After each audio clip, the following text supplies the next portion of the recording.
वज़ीर-ए-आज़म नरेंद्र मोदी कल अक़वाम मुत्तहिदा की इक़्तिसादी और समाजी काउंसिल की आला सतही मीटिंग को वर्चुअली करेंगे खिताब। हिफाजती काउंसिल में जीत के बाद वज़ीर-ए-आज़म का होगा पहला खुतबा।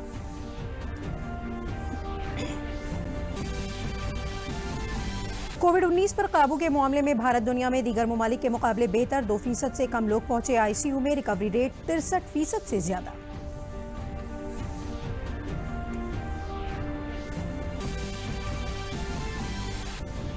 वज़ीर आला योगी आदित्यनाथ ने अपनी रिहाइशगाह से वीडियो कॉन्फ्रेंस के जरिए 13 नए बस स्टेशनों का किया इफ्तिताह और संगे बुनियाद। सीतापुर, नैमिषारण्य, चित्रकूट, बस्ती, गोंडा और बुलंदशहर को मिलेंगे नए बस अड्डे। और वजीर सेहत जयप्रताप सिंह ने कोरोना वायरस के मामले में कानपुर और झांसी के अस्पतालों का किया मुआयना। अफसरों के साथ की जायजा मीटिंग, वायरस को रोकने के लिए दी जरूरी हिदायत। आदाब, मैं हूं दीबा हाशमी और अब खबरें तफसील से। वज़ीर-ए-आज़म नरेंद्र मोदी कल अक़वाम मुत्तहिदा की इक़्तिसादी और समाजी काउंसिल की आला सतही मीटिंग के इख्तितामी इजलास को वर्चुअली खिताब करेंगे। न्यूयॉर्क में अक़वाम मुत्तहिदा के सदर दफ्तर में मुनक़िद इस इजलास में वज़ीर-ए-आज़म नॉर्वे के PM और अक़वाम मुत्तहिदा सेक्रेटरी जनरल एंटोनियो गुतारेस के साथ कलीदी मुक़र्रर के तौर पर शामिल होंगे। अक़वाम मुत्तहिदा के सालाना आला सतही इजलास में सरकार और निजी शोबे के समाजी कारकुन और माहिरीन तालीम का आला सतही वफ़द भी शामिल है। इस बरस के इजलास का मौजू है कोविड-19 के बाद 75वीं सालगिरह पर किस तरह से अक़वाम मुत्तहिदा का कसीर जहती रुख होगा।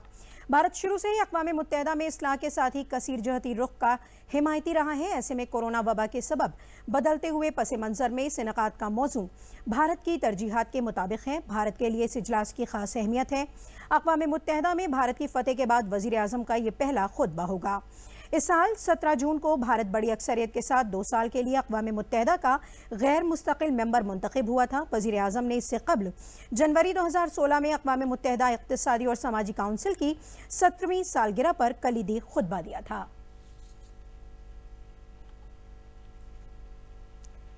एक्चुअल लाइन ऑफ कंट्रोल पर मौजूदा तातुल को दूर करने के लिए भारत और चीन लगातार फौजी और सियासी चैनलों के जरिए मुज़ाकरात कर रहे हैं। इसी सिलसिले में 14 जुलाई को इंडियन आर्मी और पीपल्स लिबरेशन आर्मी के दरमियान कमांडर सतह की चौथे दौर की बातचीत हुई, जो 5 जुलाई को दोनों ममालिक के खुसूसी वफ़द के माबैन हुई। यकराय के मुताबिक रही चौथे दौर की बातचीत में फौज के पीछे हटने से बनी रजामंदी पर अमल दरामद की तरक्की का जायजा लिया गया। साथ ही इस बात पर भी तबादला ख्याल किया गया कि किस तरह मुकम्मल तौर से फौज के पीछे हटने की कार्रवाई को अंजाम दिया जाए। दोनों फरीकीन इस मकसद को पूरा करने के लिए पुरअहद हैं। हालांकि यह अमल काफ़ी मुश्किल है, इसके लिए बराबर जायजा लेने की ज़रूरत है। दोनों फरीक सियासी और फौजी सतह पर इस सिमत आगे बढ़ रहे हैं।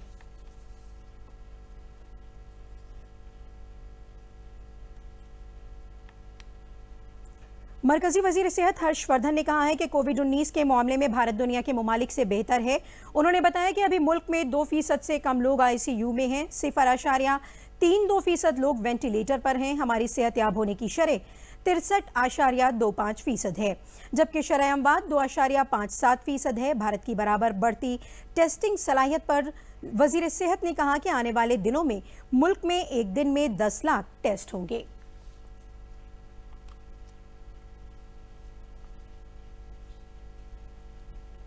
ये 63.25 हो गया। रोज़ शाम को हम 7 बजे देखते हैं कि कितने लोग देश में वेंटिलेटर पे थे, ऑक्सीजन पे थे या ICU में थे। तो मैंने देखा शायद कल शाम को, आज सुबह का डाटा है, उसमें सबसे कम लोग जो है वो वेंटिलेटर पर थे या ऑक्सीजन पे थे या ICU में थे। कोरोना वबा से ठीक होने वाले लोगों की तादाद में भारत में इजाफा हो रहा है। मुल्क में लोगों के कोरोना से सेहतयाब होने का रिकवरी रेट 63.25% है। मरकजी वजारत सेहत की जानिब से जारी ताज़ा एदाद-ओ-शुमार के मुताबिक 6,12,814 लोग इस वायरस से अब तक ठीक हो चुके हैं। फिलहाल मुल्क में 3,31,146 कोरोना के एक्टिव मामले हैं, जबकि 24,915 लोगों की इससे मौत हुई है। वजीर आला योगी आदित्यनाथ ने आज 13 नए बस स्टेशनों का इफ्तिताह किया और संग बुनियाद रखा। इस मौके पर 25 बसों को हरी झंडी दिखाई। नए अवध बस स्टेशन से 200 बसें पूर्वांचल के लिए चलेंगी। इससे लखनऊ में जाम की परेशानी से निजात मिलेगी। उन्होंने वीडियो कॉन्फ्रेंसिंग के जरिए लखनऊ के अवध बस स्टेशन, सीतापुर के नैमिषारण्य, चित्रकूट, बस्ती, गोंडा और बुलंदशहर समेत 6 बस स्टेशनों का इफ्तिताह किया। साथ ही कन्नौज, जालौन, मुरादाबाद, औरैया, एटा, जौनपुर और कौशाम्बी समेत 7 बस अड्डों के प्रोजेक्टों का आज संग बुनियाद रखा। प्रदेशवासियों को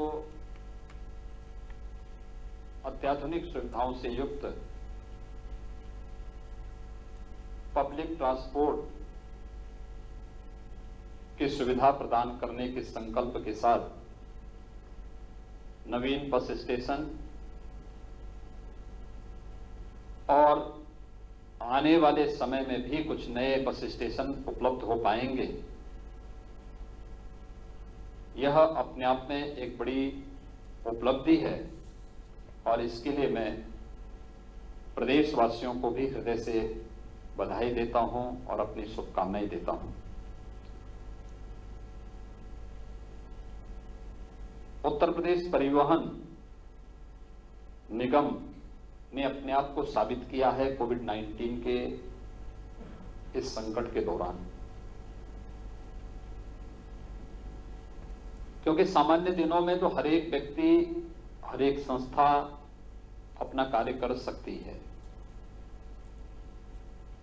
लेकिन आपदा और चुनौतियों से जूझते हुए हम परिणाम दे पाएंगे, यह किसी भी व्यक्ति और संस्था की सबसे बड़ी कसौटी होती है और उस कसौटी पर खरा उतर करके परिवहन निगम ने अपने आप को साबित किया है। वजीर आला योगी आदित्यनाथ ने आज लखनऊ में अवध बस स्टेशन का इफ्तिताह डिजिटल तकनीक के जरिए किया। ये बस अड्डा तवील वक्त से खिदमत देने के लिए तैयार था, लेकिन इसका इफ्तिताह नहीं किया गया था। पॉलिटेक्निक चौराहे से चलाई जा रही बसों के जाम को देखते हुए फैजाबाद और पूर्वांचल से आने वाली बसों के लिए इस बस अड्डे की तामीर कराई गई है, जिससे बसें शहर के अंदर न आएं और शहर को ट्रैफिक जाम से निजात मिल सके। मुसलसल बढ़ती लखनऊ की ज़रूरतों को पूरा करने के लिए ऐसे बस अड्डों की तामीर किया जाना ज़रूरी था। इन बस अड्डों के तामीर हो जाने से जहां मुसाफिरों को सहूलत होगी, वहीं शहर ट्रैफिक जाम से बचेगा और लखनऊ में बड़े शहर जैसी सहूलियात भी लोगों को फराहम हो पाएगी। ये बस स्टेशन मुख्य रूप से जो पूर्वांचल का हमारा जो ऑपरेशन है उसमें मुख्य रूप से गोरखपुर है, अयोध्या, पडरौना, बहराइच, बलरामपुर, गोंडा, बस्ती, इन मार्गों की बसेस आपको यहाँ से मिलेंगी। कौशाम्बी जिले के नगरपालिका परिषद भरवासी इलाके में तकरीबन 6 करोड़ की लागत से तामीर किए जाने वाले रोडवेज बस अड्डे का वजीर आला योगी आदित्यनाथ ने लखनऊ में रिमोट बटन के जरिए संग बुनियाद रखा। प्रोग्राम में शामिल कौशाम्बी रुकन parliament Vinod Sonkar, child save member assembly Sanjay Gupta ने रोडवेज बस स्टेशन का भूमि पूजन किया। मेंबर पार्लियामेंट ने बताया कि जिला कौशाम्बी को एक डिपो मिला है, जो कि 2021 में बनकर तैयार हो जाएगा। रोडवेज डिपो और भरद्वारी रोडवेज बस स्टेशन बन जाने से कौशाम्बी जिले के लोगों को दूसरे जिला के साथ साथ दीगर रियासतों में भी आने जाने में सहूलत होगी। जब से उत्तर प्रदेश में योगी जी की सरकार आई है, तब से कौशाम्बी जनपद में आदरणीय केशव जी के नेतृत्व में, माननीय विधायकों के प्रतिनिधित्व में लगातार कौशाम्बी जनपद में एक नहीं अनेक विकास योजनाओं का शिलान्यास हो रहा है। उसी क्रम में आज चाइल्ड विधानसभा के ग्राम सभा परसरा में एक रोडवेज बस स्टेशन जिसकी लागत 5 करोड़ 81 लाख रुपया है, उसका शिलान्यास हुआ है और बहुत जल्दी ये बनकर तैयार होगा। और इससे पहले कौशाम्बी जनपद का अपना रोडवेज डिपो जो मार्च 2021 में बनकर पूरा होने वाला है। इन दोनों सभी सब स्टेशनों के माध्यम से कौशाम्बी जनपद के सभी प्रमुख गांव, सभी प्रमुख बाजार, सभी ब्लॉक, सभी नगर पंचायत को यातायात की सुविधा से जोड़ा जाएगा। कोरोना वायरस के बढ़ रहे मामलों के दरमियान रियासत के वजीर सेहत जयप्रताप सिंह ने कानपुर में उर्सला अस्पताल का मुआयना कर अफसरों के साथ कोरोना का जायजा लिया। अस्पताल में दाखिल मरीजों से कोरोना थर्मल स्कैनिंग, सैनिटाइजेशन समेत हिफाजती इंतजामात के दरमियान हाल दरियाफ्त किया। उन्होंने कहा कि कानपुर, झांसी समेत मगरबी 10 अजला में कोरोना के मरीजों की तादाद बढ़ रही है, जिनका अलहदा से जायजा लिया जा रहा है। लोगों के ज्यादा टेस्ट कराए जा रहे हैं और उन्हें बेदार किया जा रहा है। 12 शहरों में एंटीजन टेस्टिंग के लिए आधे घंटे में रिपोर्ट मिल रही है। ऐसे मरीज भी सामने आ रहे हैं जिनमें कोई अलामत नजर नहीं आ रही है, लेकिन वो वायरस का शिकार हैं।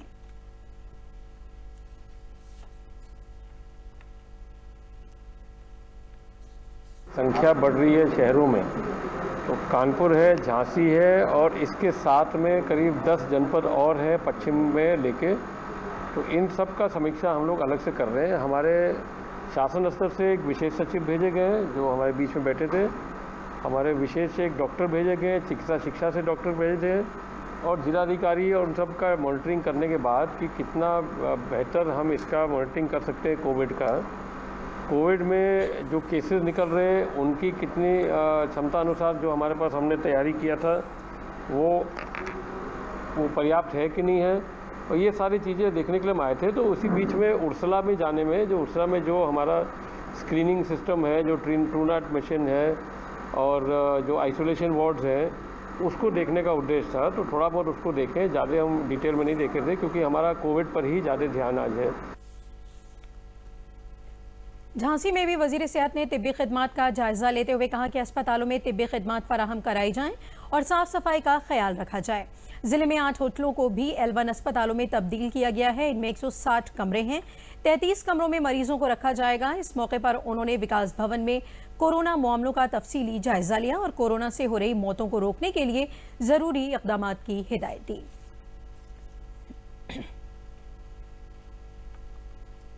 टेस्टिंग कैपेसिटी बढ़ाने के बाद यहाँ पॉजिटिव केसेस बहुत ज़्यादा निकल रहे हैं। यहाँ भी मृत्यु मेडिकल कॉलेज में काफ़ी संख्या में हुई है और कानपुर में भी ज़्यादा हुआ है। तो इन 2 जगह पर और इनके साथ में लगभग 10 और शहर हैं NCR के बगल में, दिल्ली के अगल बगल के शहरों मिला के, जहाँ हम लोग को लग रहा है कि इसमें टेस्टिंग का समस्या और बढ़ाना है। तो हम लोग ने अलग से टेस्टिंग कैपेसिटी थोड़ा बढ़ाया है। यहाँ पर एंटीजन टेस्टिंग करके एक नया हम लोग ने शुरू किया है जो बड़े बड़े शहरों में है। झांसी में भी आज हम लोग ने पहुँचाया है 5000 उसमें टेस्ट के वो हैं। और अब उन एरियाज को हम लोग जा रहे हैं देखने के लिए जिसमें हमारे हाउस टू हाउस सर्वे हमारे फील्ड ऑफिसर ने किया है या फील्ड वर्कर ने किया है, जिसमें हाई डायबिटीज़ है, ब्लड प्रेशर है, किसी को हार्ट की बीमारी है या आपके किडनी का बीमारी है, इस तरह के तमाम जो असाध्य रोग से ग्रसित लोगों का इनका सैंपलिंग कराना, जो ILI और सारी जैसे इन्फेक्शन डिजीज है उनका सैंपलिंग करा के अब हाउस टू हाउस में इनको भी हम लोग करेंगे, जिससे हमको पता चले कि अगर इस तरह के लोग कोविड से परेशान हैं या कोविड के लक्षण है, इनको तत्काल हम ट्रीटमेंट करेंगे। और जितने हम केसेस निकालेंगे और इस तरह के केसेस निकाल के ट्रीटमेंट करेंगे, उससे हमारा मृत्यु दर की संख्या भी घटेगी। तो अब इस योजना के अंतर्गत पूरे प्रदेश में लगभग 12 जनपद ऐसे हैं जिनको हम लोग विशेष करके ध्यान दे रहे हैं। उत्तर प्रदेश सानवी और बेसिक तालीम की तर्ज पर मदरसों में भी ऑनलाइन तालीम शुरू कर दी गई है। मदरसे में पढ़ने वाले बच्चों को भी अब घर बैठे तालीम हासिल करने के मौके फराहम हो रहे हैं। रियासती हुकूमत के अक़लियती बहबूद के वजीर नंद गोपाल नंदी ने कहा है कि मदारिस में भी कोरोना वायरस की गाइडलाइन पर अमल किया जा रहा है। प्रयागराज के मदरसे इमामिया अनवारुल उलूम में ऑनलाइन तालीम टाइम टेबल के मुताबिक दी जा रही है। मदरसे के असातिज़ा ने एक अच्छा कदम बताया है। उन्होंने कहा कि इससे नए तलबा को घर पर बैठकर तालीम हासिल करने का मौका मिलेगा। छात्र छात्राओं के व्यापक हित को ध्यान में रखते हुए माध्यमिक शिक्षा की तरह ही कतिपय शर्तों के अधीन उत्तर प्रदेश मदरसा शिक्षा परिषद ने शिक्षक शिक्षक कर्मचारियों को ऑनलाइन शिक्षण कार्य के संपादन में सहयोग हेतु बुलाने की अनुमति प्रदान की गई है। इसमें कोरोना कोविड-19 वायरस के संक्रमण से बचाव हेतु गृह मंत्रालय, भारत सरकार एवं उत्तर प्रदेश शासन के विभिन्न आदेशों निर्देशों का अनुपालन कराया जाना अनिवार्य होगा। साथ ही सैनिटाइजर का प्रयोग, नियमित हैंड वॉश, मास्क का प्रयोग, तापमान का प्रशिक्षण, कार्यालयों, कक्षों में विसंक्रमण व सोशल डिस्टेंसिंग का पालन अनिवार्य रूप से किया जाना शामिल है। ऑनलाइन तालीम का सिलसिला जो हुकूमत ने शुरू किया है वो यकीनन काबिल मुबारकबाद भी है और इससे नई नस्ल को कुछ सीखने का मौका मिला है। अब तक हमारे मुल्क में आम तौर पर जो बच्चे मोबाइल का इस्तेमाल करते थे वो तन्हा गेम के वास्ते होता था, तन्हा टाइम पास के तौर पर होता था, लेकिन हुकूमत के इस इक़दाम ने इस मोबाइल को सही राह पर लगाने का जो इक़दाम किया है वो यकीनन काबिल तहसीन भी है और काबिल मुबारकबाद भी है। और इस सिलसिले में बहरहाल बच्चे तालीम हासिल कर रहे हैं। हमारे मुदर्रिसीन अगरचे इस लाइन के तजुर्बेकार न होने के बावजूद भी बड़ी मेहनत और मशक्क़त के साथ बच्चों को तालीम दे रहे हैं। जब से लॉकडाउन का सिलसिला शुरू हुआ है ये एक मसला तो था ही कि भाई बच्चों की पढ़ाई का क्या होगा, और जब सरकार ने ये आदेश जारी किया कि बच्चों की पढ़ाई का नुकसान नहीं होना चाहिए, तब थोड़ा सा इत्मीनान हुआ कि ये सिलसिला किसी भी तरह से बहरहाल बाकी रह सकता है। तो सरकार के आदेश अनुसार जिस तरह से उन्होंने गाइडलाइन दी थी उस तरह से ऐप डाउनलोड करके और हमारे मदरसे के सारे टीचर्स जो हैं वो बच्चों को ऑनलाइन तालीम दे रहे हैं। पहले तो ये था कि जागरूकता नहीं थी, इसलिए कि बच्चों में इतना ज़्यादा अवेयरनेस नहीं होती है, कोई भी चीज़ जब शुरू में होती है। बहरहाल अब ये है कि बाकायदा टीचर्स भी अपने टाइम टेबल के हिसाब से, अपने सब्जेक्ट के हिसाब से बच्चों को पढ़ा रहे हैं और उधर से बच्चों का भी अच्छा रिस्पॉन्स है। ये जब से सिलसिला शुरू किया है तो शुरू में तो बच्चों के साथ कांटेक्ट करने में बड़ी मुश्किल हो रही थी, लेकिन फिर जब ये सिलसिला कुछ दिन चलता रहा और बच्चों को समझा दिया तो आज की तारीख़ में ये है कि हम उनको पढ़ाते हैं, उनकी समझ में आता है, बाद में वो सवाल करते हैं हमसे, और अगर उनकी कोई प्रॉब्लम आती है तो वो हमसे पर्सनली कांटेक्ट करके करने का। हम लोग ऑडियो और वीडियो दोनों तरह से उनको पढ़ाने की कोशिश करते हैं। कभी फ़ोटो किताब में लेसन के फ़ोटो खींचकर उसकी रीडिंग करवा के उनका ऑडियो लेकर, या ये कि फिर उसके बाद अपने वीडियो के ज़रिए से उनको वर्ड्स की, स्पेलिंग्स के, मीनिंग्स के बारे में समझाते हैं।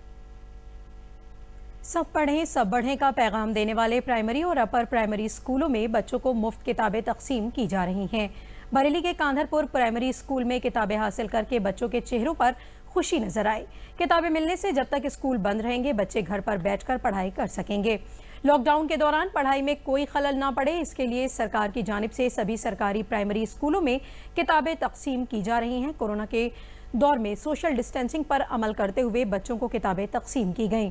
इस मौके पर हेड टीचर शबीना परवीन ने बताया कि बच्चों को ऑनलाइन पढ़ाई कराई जा रही है, साथ ही सोशल मीडिया पर ग्रुप बनाकर बच्चों के होमवर्क की जांच भी की जा रही है। बच्चे किताबें मिल जाने से और अच्छी तरह पढ़ाई कर सकेंगे।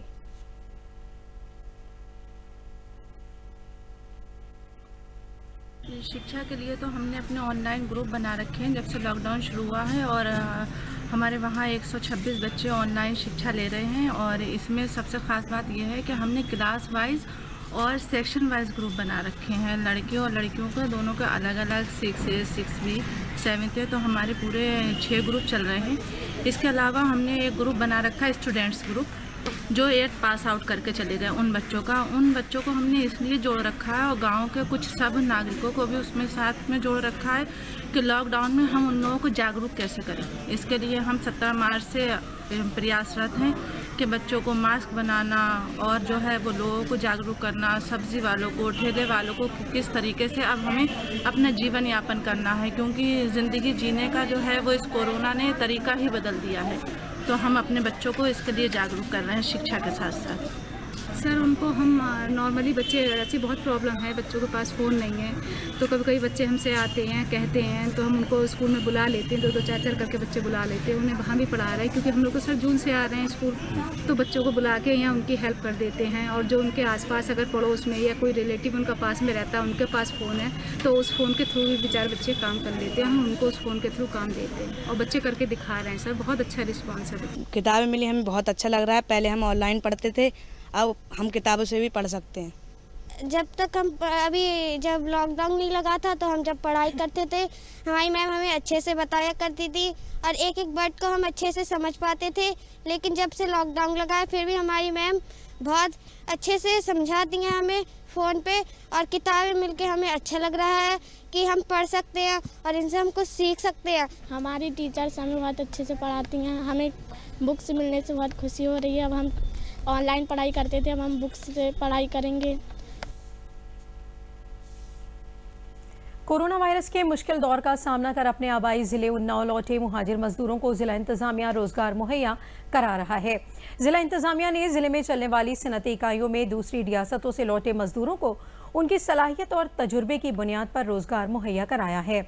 इंतजामिया के जरिए स्किल मैपिंग कराकर उन्हें सलाहियत के हिसाब से जुमरों में बांटकर हजारों मजदूरों को मनरेगा के तहत रोजगार देने के अलावा आसपास की फैक्ट्रियों, ठेकेदारों और दीगर रोजगार से वाबस्ता इकाइयों में मजदूरों को रोजगार दिलाने का काम किया जा रहा है। अपने आबाई जिले में रोजगार मिलने से मुहाजिर मजदूर खुश हैं, जिसके लिए वो वजीर आजम और वजीर आला योगी आदित्यनाथ के मशकूर हैं।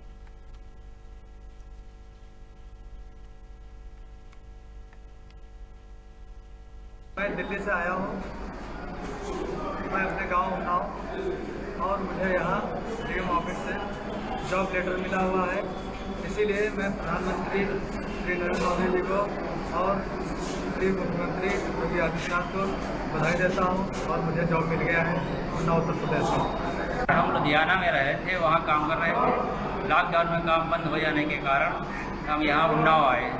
यहाँ पर डीएम साहब ने हमें आईकॉन कंपनी में काम दिया है।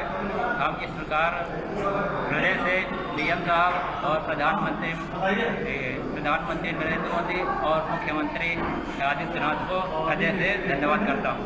माननीय प्रधानमंत्री जी द्वारा इसके अंतर्गत 12 विभागों के 15 जो विभिन्न कार्यक्रम हैं, उसके अंतर्गत 25 कार्यों के अंतर्गत कार्य किया जाना है।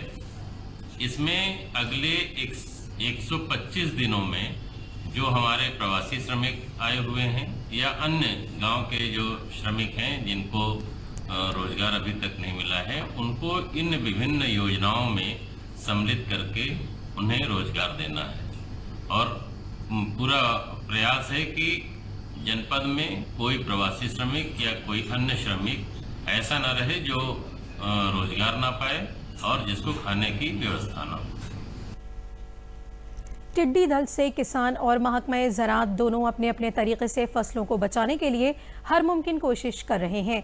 जिला लखीमपुर खीरी की निघासन तहसील के गांव बेल्हा हरसिंहपुर में जैसे ही टिड्डी दल को आते देखा गया, लोगों ने शोर मचाकर थाली और ड्रम पीट कर टिड्डियों को भगाने की कोशिश की। टिड्डी दल के हमले की खबर पर महकमा ज़राअत के अफसर और मुलाजिम मौके पर पहुंचकर टिड्डियों को भगाने की तैयारी में जुट गए और रात होते ही इलाके में माउंटेड स्प्रेयर और फायर ब्रिगेड के जरिए कीड़े मार अद्वियात का छिड़काव किया गया। शारदा नदी के आसपास के गांव को भी अलर्ट कर दिया गया है। निघासन के किसानों ने बताया कि टिड्डियों के हमले से फसलों को नुकसान हुआ है। वहीं खीरी के जिला मजिस्ट्रेट शैलेंद्र कुमार सिंह ने बताया कि टिड्डियों का दल बहराइच नानपारा से होते हुए खीरी जिले में दाखिल हुआ है। मकामी लोगों के मावन से हिफाजती इंतजाम किए जा रहे हैं। जनपद लखीमपुर में टिड्डी दल नानपारा बहराइच के एरिया से आज प्रवेश किया है। ईसा नगर धौराहा निगासन होते इस समय निगासन के क्षेत्र में है और हमारी पूरी टीम कृषि विभाग, प्लांट प्रोटेक्शन ऑफिसर की टीम और जिला गन्ना अधिकारी, इसके अलावा बिलराया, गुलरिया और खंभाखेड़ा चीनी मिलों की टीमें पूरी तरह से अलर्ट हैं और टिड्डी दल के बैठने का इंतजार किया जा रहा है कि जैसे ही वो बैठते हैं उनको ट्रैक्टेड माउंटेड स्प्रेयर एवं फायर ब्रिगेड के माध्यम से कीटनाशक का छिड़काव करके उनको समाप्त करने की कार्रवाई की जाएगी और पूरी रात हमारी टीम अलर्ट रहेगी। अभी तक किसी पॉइंट पर बैठने की सूचना प्राप्त नहीं हुई है। अभी ऊपर ही उड़ रही हैं, लगातार जहां भी पहुंच रही हैं स्थानीय लोगों के सहयोग से और जो संबंधित विभाग हैं उनके सहयोग से। संत कबीर नगर के सिमरियामा ब्लॉक के कोहरियामा के दर्जनों किसानों की तकरीबन 400 बीघा फसल पानी की निकासी न होने के सबब पूरी तरह से पानी में डूबकर गलने की कगार पर पहुंच गई है, जिससे किसान परेशान हैं। मुसलसल हो रही बारिश किसानों को बहुत नुकसान हो रहा है। जिला ज़राअत अफसर पीसी विश्वकर्मा ने बताया कि 14 जुलाई से अब तक 500 मिलीमीटर से ज़्यादा बारिश हो चुकी है, जो मामूल से काफ़ी ज़्यादा है। किसान किसी तरह इस पानी को निकालने का बंदोबस्त करें और खाद का छिड़काव करें जिससे फसल दोबारा खड़ी हो सके। जिन किसानों का ज्यादा नुकसान हो रहा है वो रेवेन्यू महकमे को तहरीरी इत्तला देकर नुकसान की तलाफी की दरख्वास्त दे सकते हैं। धान की फसल हम लोग की एकदम डूब गई है, पानी से खत्म हो गई है। हम लोग बहुत मजबूर हो गए हैं। गेहूं वगैरह बेच करके धान के फसल में लगाया था। हम दोनों तरफ से कि कोरोना में बर्बाद हो चुके हैं। अपने बच्चों को किस तरह खिलाया जिलाया जाए, गवर्नमेंट से हम कहते हैं, निवेदन करते हैं कि हम लोग को कुछ मदद मिलनी चाहिए। दिक्कत तो बहुत ज़्यादा है, क्या किया जाए। इस समय हम लोगों ने सोचा कि अब जब मार्केट वगैरह सारा काम धंधा बंद चल रहा है तो हम लोगों ने खेती में अपना पैसा ज़्यादा लगाया। सोचा धान की खेती अच्छी होगी, धान की अच्छी हमने फसल लगाई, लेकिन बारिश के कारण सारी फसल हम लोगों की डूब चुकी है। और सरकार से भी लग रहा है कुछ सहायता, देखते हैं क्या होता है। पीछे देखिए हमारे ये सब फसल डूबी हुई हैं। सरकार से आशा करते हैं कि कुछ हम लोगों को सहायता मिले। जहाँ तक किसी प्रकार की क्षतिपूर्ति का है तो किसान भाई अपने नज़दीकी राष्ट्रीय बीज भंडार पे या जिला मुख्यालय पर कृषि विभाग के कृषि कार्यालय में, गृह कार्यालय विकास भवन में है, यहाँ पर आकर या अपने तहसील में जाके राजस्व विभाग के अधिकारी को एप्लीकेशन अवश्य दे दें, ताकि उनकी फसल का एक सर्वे अगर होने की स्थिति बनती है तो सर्वे समय से करा लिया जा सकता है। मरकजी हुकूमत ने देही बाशिंदों और किसानों का खास ख्याल रखते हुए उनके लिए मालिकाना स्कीम बनाई है। इसका आगाज वाराणसी के गांव से हो रहा है। स्कीम के तहत ड्रोन से गांव में सर्वे करवाया जा रहा है ताकि घर और खेत की सही मालूमात हासिल हो सके। केंद्र सरकार के पंचायती राज मंत्रालय ने अपने स्वामित्व योजना की शुरुआत वाराणसी जिले के सेवापुरी ब्लॉक के 5 गांव से की है। इसमें सर्वे ऑफ इंडिया और राजस्व विभाग ड्रोन के जरिए एक हवाई सर्वे कर रहा है ताकि गांव के घर और जमीन का सही लेखा जोखा सरकारी अभिलेखों में मिल सके। इसके 5 गांव पायलट प्रोजेक्ट की तरह सेवापुरी ब्लॉक में लिए गए हैं। उनका ड्रोन सर्वे ऑलरेडी चालू है। वो केवल ग्रामीण क्षेत्र की आबादी के लिए ही है। उसी आबादी में किस व्यक्ति का कितना एरिया है वो सब उसमें डिमार्केट किया जाएगा। उसकी कंप्यूटर ऑनलाइन फीडिंग की जाएगी और बाकायदा उसके कंप्यूटराइज रिकॉर्ड जनरेट किए जाएंगे। उनका एरिया मैच किया जाएगा, डिजिटल मैप उनका बनाया जाएगा। जिन गांव में हवाई सर्वे हो रहा है वहां के किसान खुश हैं। इसके तहत जो हम लोगों का घर है, लैंड है, उस पर भी हम लोगों को लोनिंग मिल सकता है। तो जो हम केसीसी के थ्रू जो लाभ ले रहे थे वो अपने घर पर भी लोन लेके उसका लाभ ले सकते हैं। इस योजना के तहत हमें कहीं भी लोन मिल सकता है। हमारे घर का आसपास कोई वाद विवाद नहीं होगा कि जगह को लेके, और हमें इस योजना से हमें लाइट बिल भी मिलने वाली है। इस सर्वेक्षण का लाभ देश के सभी गांव को मिल सके, इसके लिए सरकार की ओर से 4 साल का लक्ष्य रखा गया है। इस स्वामित्व योजना से जहां किसानों और ग्रामीणों को वास्तविक भूमि का पता चलेगा और उनको वास्तविक स्वामित्व का पता चलेगा, उसका फायदा ये होगा कि वो सरकार की जो योजनाएं हैं, जैसे बैंक से लोन लेना या जो सब्सिडी मिलती है सरकार की तरफ से, उसका सीधा फायदा उन्हें मिलेगा। साथ ही जो पुराने कई विवाद जमीनों से संबंधित चले आ रहे हैं गांव में, उनसे भी उनको छुटकारा मिलेगा, क्योंकि वो अपनी वास्तविक भूमि को जान सकेंगे। और आखिर में अहम खबरें एक बार फिर। वज़ीर-ए-आज़म नरेंद्र मोदी कल अक़वाम मुत्तहिदा की इक़्तिसादी और समाजी काउंसिल की आला सतही मीटिंग को वर्चुअली करेंगे खिताब। हिफाजती काउंसिल में जीत के बाद वज़ीर-ए-आज़म का होगा पहला खुतबा।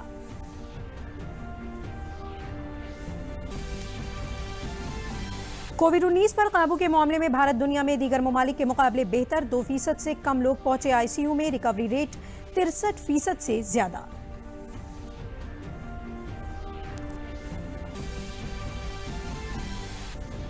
वज़ीर आला योगी आदित्यनाथ ने अपनी रिहाइशगाह से वीडियो कॉन्फ्रेंस के जरिए 13 नए बस स्टेशनों का किया इफ्तिताम और संगे बुनियाद सीतापुर, नैमिषारण्य, चित्रकूट, बस्ती, गोंडा और बुलंदशहर को मिलेंगे नए बस अड्डे।